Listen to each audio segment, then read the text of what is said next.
मुंबईत हवेची गुणवत्ता खालावलेली आहे. घाटकोपर आणि चेंबूर परिसरात हवा निर्देशांक वाईट श्रेणीत नोंदवला गेलाय. तसंच मुंबई शहराचा सरासरी गुणवत्ता निर्देशांक 137 इतका नोंदवला गेला. त्यामुळे शहरातील हवा प्रदूषणात वाढ होताना दिसते.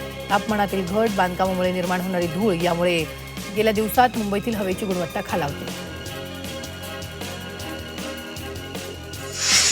उत्तर महाराष्ट्र आणि पूर्व विदर्भात थंडीचा कडाका वाढलाय. तसंच पुढील काही दिवस राज्यातील सर्वच भागात थंडीचा कडाका कायम राहण्याची शक्यता हवामान विभागानं वर्तवली. भंडारा जिल्ह्यात कडाक्याची थंडी पडली. त्यामुळे नागरिक थंडीपासून बचाव करण्यासाठी उपदार कपड्यांचा आधार घेत आहेत. शहरातील प्रमुख बाजारपेठेत स्वेटर, मफलर, जॅकेट, कानटोपी अशा कपड्यांची मोठ्या प्रमाणात विक्री होताना दिसते. तिबेटियन स्वेटरला नागरिकांची पसंती मिळते. कडाक्याच्या थंडीमुळे धुक्यांचं प्रमाण वाढलं असून याचा विमानसेवेवर मोठा परिणाम होतो. या पार्श्वभूमीवर डीजीसीएच्या अधिकाऱ्यांनी पुणे विमानतळाला भेट देऊन पाहणी केली. धुकं आणि कमी दृश्यमानतेच्या परिस्थितीत योग्य समन्वय साधून विमान उड्डाणं सुरळीत ठेवण्याच्या सूचना यावेळी देण्यात आल्या.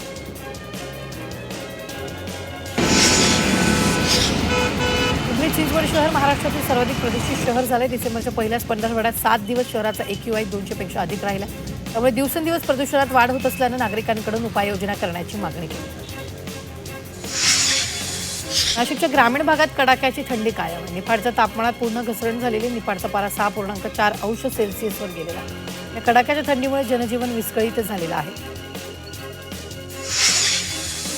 लातूर जिल्ह्यात गेल्या 2 दिवसांपासून थंडीचा जोर वाढलेला आहे. असं असून किमान तापमानात मोठी घसरण झाली. निलंगा तालुक्यात किमान तापमान 8°C खाली घसरले.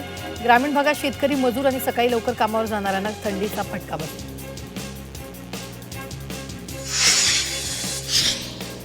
मुंबई कृषी उत्पन्न बाजार समितीमध्ये टोमॅटोच्या दरात दुप्पट वाढ झालेली. तसंच शेवगा, भेंडी आणि गवारच्या दरातही वाढ झाली. मात्र वाटाणा, कोबी, फ्लॉवरसह पालेभाज्यांचा दर नियंत्रणात असल्यानं ग्राहकांना दिलासा मिळाला. विड्याची पानं हृदयासाठी बहुगुणी आहेत. विड्याचं पान खाल्ल्यानं कार्यक्षमतेत लक्षणीय वाढ होते. हार्ट फेल्युअर या आजारावर विड्याच्या पानांचा सकारात्मक परिणाम होतो. 2 वर्षाच्या संशोधनातून हा निष्कर्ष समोर आला. हिंगोली जिल्ह्यात सततच्या बदलत्या वातावरणामुळे पपईवर रोगाचा प्रादुर्भाव वाढलेला आहे. तर कनेर गावामधील शेतकऱ्यांना 1.5 एकर पपईची बाग तोडून टाकायला सुरुवात केली. रोगाचा प्रादुर्भाव झाल्यानं शेतकऱ्यांना मोठा आर्थिक फटका बसतो. लातूर बाजार समितीत सोयाबीनची आवक घटलेली. अनेक दिवसांपासून सोयाबीनच्या सर्वसाधारण दरात कोणतीही वाढ झाली नाहीये. त्यामुळे बाजार समितीत सोयाबीनची केवळ 12,328 क्विंटल इतकीच आवक झाली असून प्रति क्विंटल सोयाबीनला 4,000चा भाव मिळतो. दिल्लीत 43 OTT प्लॅटफॉर्म ब्लॉक करण्यात आले. अश्लील स्वरूपाचे कार्यक्रम दाखवल्यानं शासनानं बंदी घातली. केंद्रीय माहिती आणि प्रसारण खात्यानं याबाबत माहिती दिली. अपघातात विनयभंग यासारखे गुन्हे घडत असल्याच्या पार्श्वभूमीवर मुंबईतील बाईक टॅक्सी प्रवासी सुरक्षेचा प्रश्न ऐरणीवर आलाय. त्यामुळे रॅपिडो, ओला आणि उबेर या कंपन्यांना दिलेले तात्पुरते परवाने रद्द करण्याबाबत 2 दिवसात होणाऱ्या राज्य परिवहन प्राधिकरणाच्या बैठकीत शिक्कामोर्तब होईल, अशी माहिती परिवहन मंत्री प्रताप सरनाईक यांनी दिली. सांगलीच्या ईश्वरपूरमध्ये इयत्ता 8वी शिकणाऱ्या एका अल्पवयीन मुलीवर तरुणांनी सामूहिक अत्याचार केला. ओळखीचा फायदा घेत ईश्वरपूरमधील तुळजापूर रस्त्यावरील एका उसाच्या शेतात नेऊन दोघांनी पीडितेवर लैंगिक अत्याचार केला. या प्रकरणी ईश्वरपूर पोलीस ठाण्यात 2 तरुणांच्या विरोधात पोस्को कायदा अंतर्गत गुन्हा दाखल करण्यात आला. नागपुरात बालभारतीची डुप्लिकेट पुस्तकं छापल्याचा धक्कादायक प्रकार समोर आला. बालभारतीचे अधिकारी आणि पोलिसांनी बालभारतीची डुप्लिकेट पुस्तकं छापणाऱ्या कारखान्यावर छापेमारी केली आहे. इंधना MIDCतील प्रतिभा प्रिंटर्समधील ही छपाई सुरू होती. या छापेमारीत गणित तसंच इतर विषयांच्या पुस्तकांची छपाई सुरू असल्याचं समोर आलं.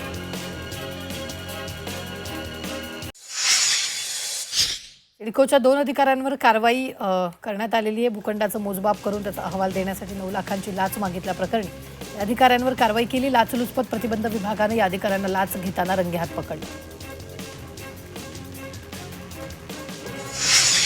अकोल्यात लाच स्वीकारताना एका खासगी शिक्षकाला अटक केली. शिक्षकांना आंतरजातीय विवाह प्रोत्साहनपर अनुदान योजनेचा लाभ मिळवून देण्यासाठी 5,000ची लाच मागितली होती.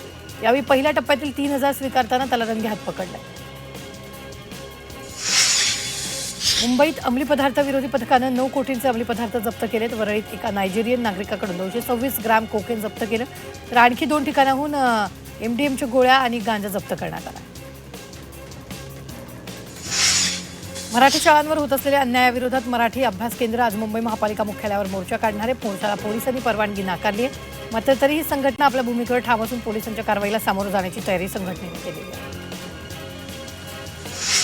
कालबाह्य लॅपटॉप बदलून नवीन लॅपटॉप प्रिंटरसह उपलब्ध करून देण्याच्या मागणीसाठी राज्यातील 15,000 तलाठ्यांनी कामबंद आंदोलन सुरू केले. काही ठिकाणी तलाठ्यांनी त्यांच्याकडील लॅपटॉप जिल्हा प्रशासनाकडे जमा केले. त्यामुळे महसूल विभागाचं ऑनलाईन कामकाज ठप्प झाले. द्विभाषा धोरणाच्या अंमलबजावणीसाठी नेमलेल्या समितीला एका महिन्याची मुदतवाढ देण्यात आली. त्यामुळे या समितीला आता 4 जानेवारी 2026 पर्यंत अहवाल सादर करावा लागणार. नवीन राष्ट्रीय शैक्षणिक धोरणानुसार शाळांमध्ये हिंदी सक्तीच्या निर्णयाला राजकीय पक्ष आणि सामाजिक संघटनांनी विरोध केला होता.